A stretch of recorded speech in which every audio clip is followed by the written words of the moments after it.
இன்னைக்கு வந்து நாகப்பஞ்சமி நாக சதுர்த்தின்னு சொல்லுவாங்களா, அதுதான் இது. எங்கள் பையனோட ஸ்கூல்லேருந்து பாம்பு வரைஞ்சிட்டு வர சொல்லியிருந்தாங்க நாக சதுர்த்திக்காக.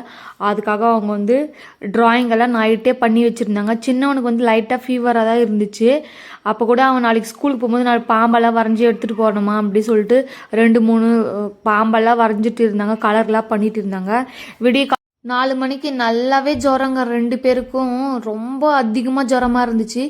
வீட்டில் மருந்து இருந்துச்சு, அது கொடுத்தேன். கொஞ்ச நேரம் இருந்துச்சு. திருப்பி எப்போ காலையில் பார்த்தா ஜுரம் ஸ்டார்ட் ஆகிடுச்சு 2 பேருக்குமே. இது வேலைக்கு ஆகுதுன்னு சொல்லிட்டு 2 பேருமே ஸ்கூல்லேருந்து லீவ் போட்டாச்சு.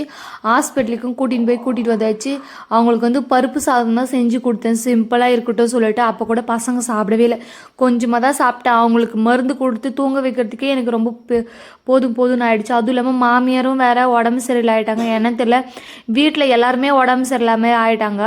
பசங்களுக்கு உடம்பு சரியில்லைன்னா அதுவும் சொல்லவே வேணாம், நம்மளுக்கும் உடம்பு சரியில்லாத மாதிரி ஆகிடும். அதுக்கப்புறம் அவங்க தூங்கலாம் வச்சுட்டு அப்புறமா நம்ம வீட்டில் வந்து பித்தளையில் வந்து பாம்பு செலவு இருக்குது. அதுக்கு வந்து பால் அபிஷேகம் தான் பண்ணிட்டு கற்பூர தீபாத்திரம்லாம் காட்டிகிட்டு இருந்தோம். எங்கள் வீட்டு பக்கத்துலேயே வந்து ஒரு புத்து இருக்குது சின்னதாக. சரி, அதுக்கு போயிட்டு நம்ம பால் ஊற்றிட்டு மஞ்சள் குங்குமம்லாம் வச்சுட்டு வரலாம்னு சொல்லிட்டு நானே எங்கள் பக்கத்து வீட்டில் ஒரு பொண்ணு இருந்துச்சு, அதுதான் கிளம்பி போயிட்டோம். இங்கே பாருங்கள், எங்கள் வீட்டு பக்கத்துலேயே இருந்துச்சு. இங்கேருந்து வீட்டில் வெளியில் நின்று பார்த்தாலே தெரியுமே அந்த புத்துக்கு. நிறைய பேர் வந்து இன்றைக்கி காலையிலேருந்தே பண்ணிட்டு இருந்தாங்க. சரி, நான் ஈவினிங் போல் தான் போயிட்டு பண்ணியிருந்தேன். பூவை வச்சுட்டு மஞ்சள் குங்குமம்லாம் வச்சுட்டு பாலை ஊற்றிட்டு அப்புறம் கற்பூரம் ஊதுவத்தி எல்லாமே வச்சு சாமியெல்லாம் கும்பிட்டாச்சு. இங்கே நிறைய பேர் வந்து இது நாக சதுர்த்தி ரொம்பவே நல்லா பண்ணுவாங்க இங்கே மகாராஷ்டிராவில்.